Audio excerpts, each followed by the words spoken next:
Namaste. Welcome to Vishwa Yoga. My name is Vishwa. Today I will talk about Tantric Yoga, its origin and connection with Classical Yoga, plus which branch of yoga is suitable for what kind of person. I assume you have already watched my previous videos on Classical Yoga and Vedic Yoga. Vedic and Tantric traditions are like two approaches to one great system. It's like an orthodox versus unorthodox approach. If you're interested, you can watch my video on the differences between Vedic and Tantric system. Like Veda, Tantric practices can be also divided into two sections. I'm using the image of yin and yang just for an explanation. One represents Tantric rituals called kriyas. On the other side is Tantric yoga practices or yoga. These two are interwoven, and usually practices go from external to internal. Some schools emphasize external practices such as Kula school, some on internal practices such as Samaya school, and some use both such as Mishra school. Usually Kula school is the foundation for introduction to Tantric practices. These practices, when performed, give both worldly and spiritual benefits. For example, material benefits of health, wealth, progeny, money, pleasure, sex, power, and protection, as well as spiritual experiences, growth, liberation, and wisdom. Tantric practices are designed for experiencing both worldly pleasure as well as liberation or ultimate oneness with the Supreme, but most importantly, while living in this world, not afterwards. As you may know, Tantric practices are both left-hand path practices and right-hand path practices. Most of the right-hand path practices are generally accepted in Vedic tradition. Traditionally, Tantric practices are passed down by a teacher directly to a qualified student in an oral form. This process ensures the authenticity of the teachings, plus it has the least chance of distortions and misuse. Some rituals are simple, but some are complex, esoteric, and elaborate, and very time-consuming. In short, not everyone's cup of tea. These rituals are visibly present in common sexual and power practices.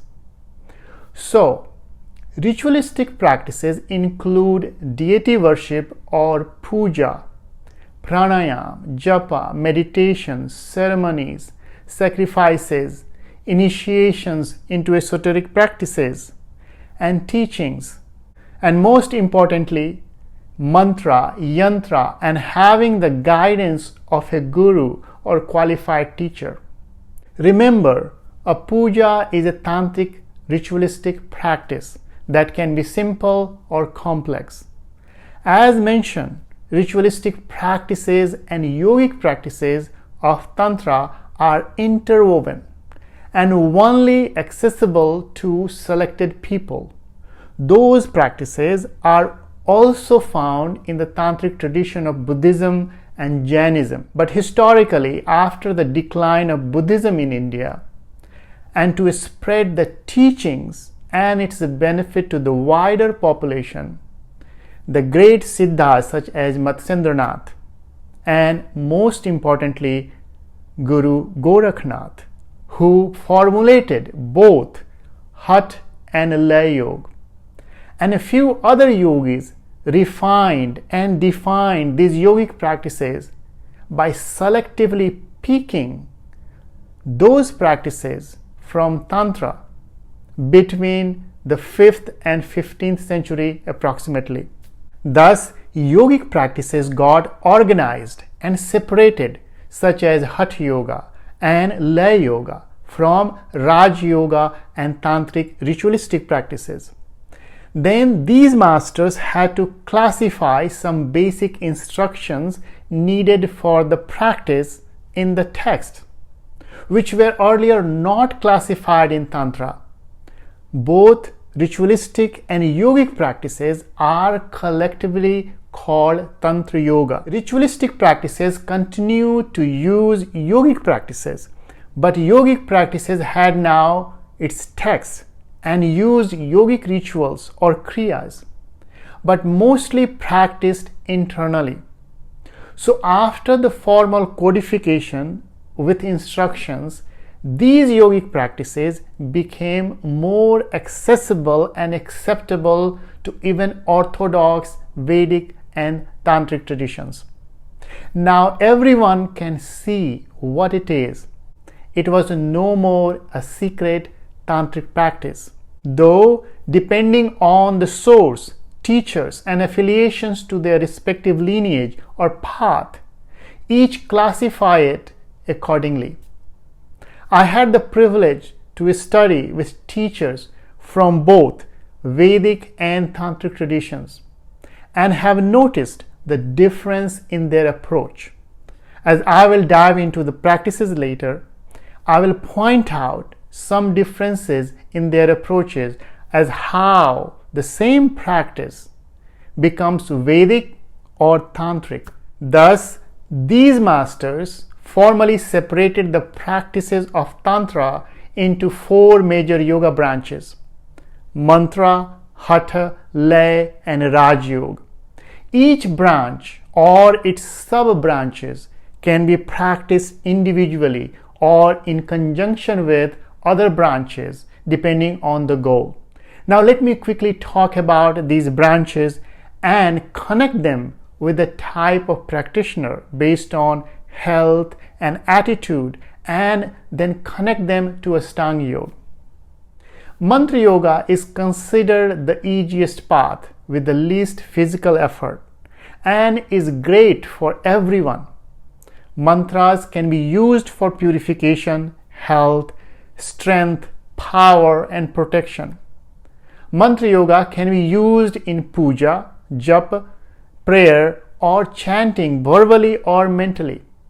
Mantra Yoga is the foundation of both Vedic and Tantric systems, but each system defines mantra differently.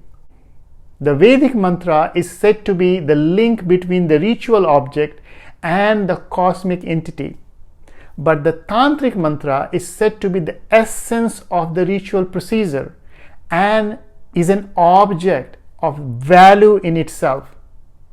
Vedic mantras are mostly used for rituals and sacrifice, but Tantric mantras can be used in rituals as well as in meditation. Hatha Yoga is the mother of all popular yoga today. The references to Hatha Yoga are found in both Vedic and Tantric traditions.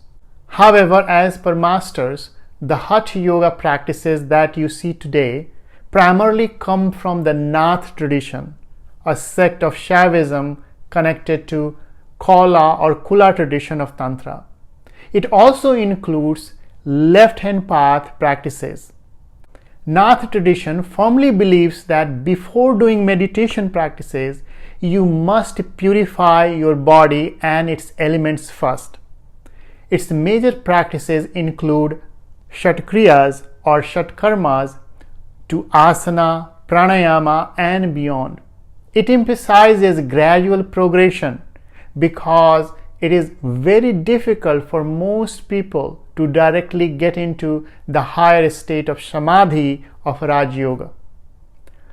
Hatha Yoga practices demand a forceful effort on the physical level. Now, Laya Yoga is the practice of merging or dissolving individual consciousness into universal consciousness.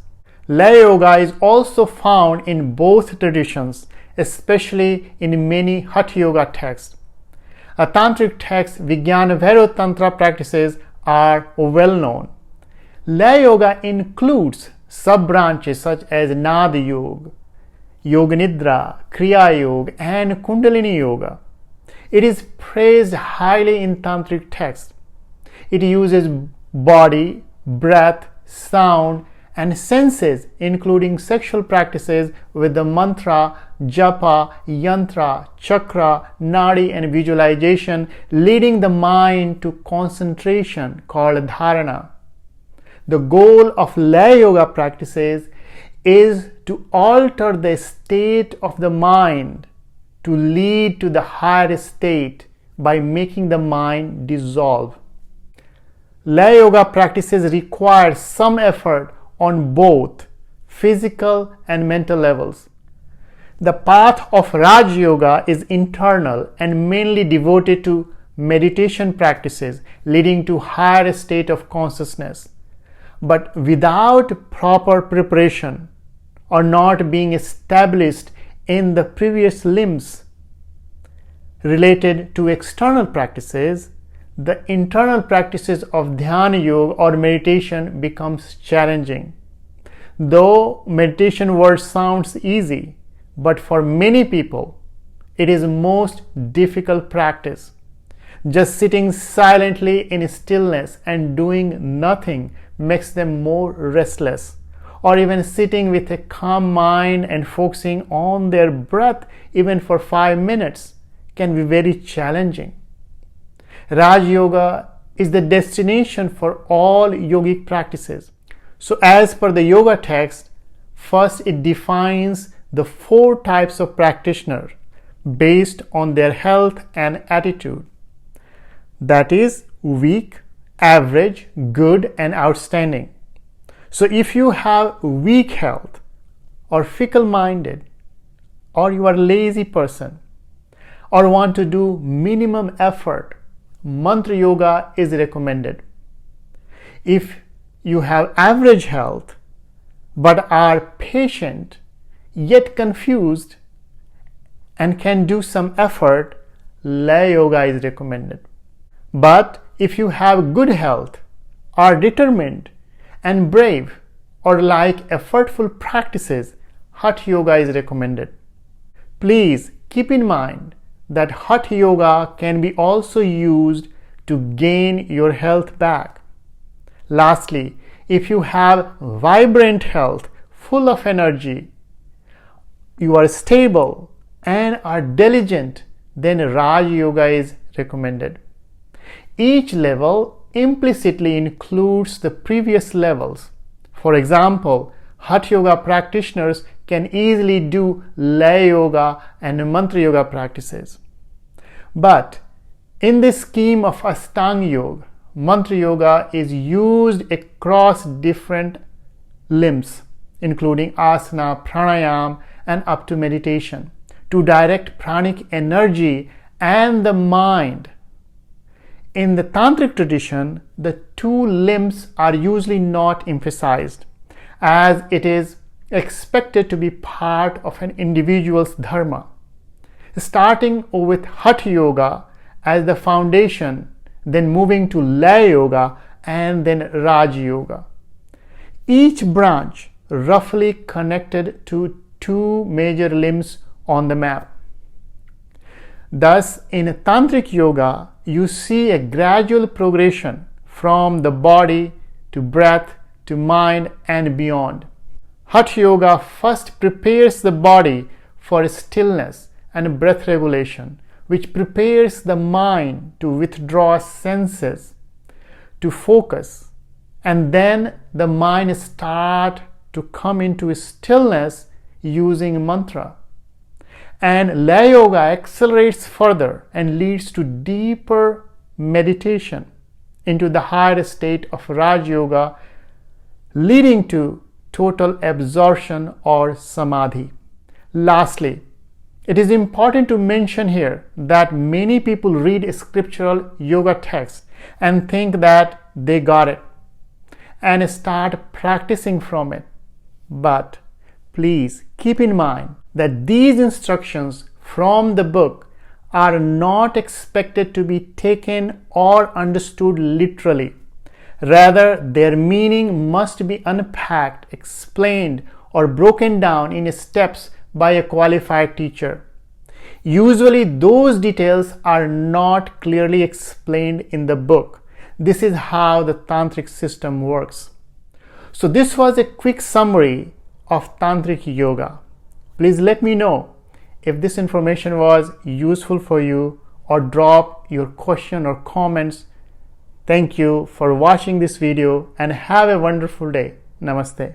Thank you so much for listening. If you like the information, please subscribe, like, and share so that everyone else can also enjoy this.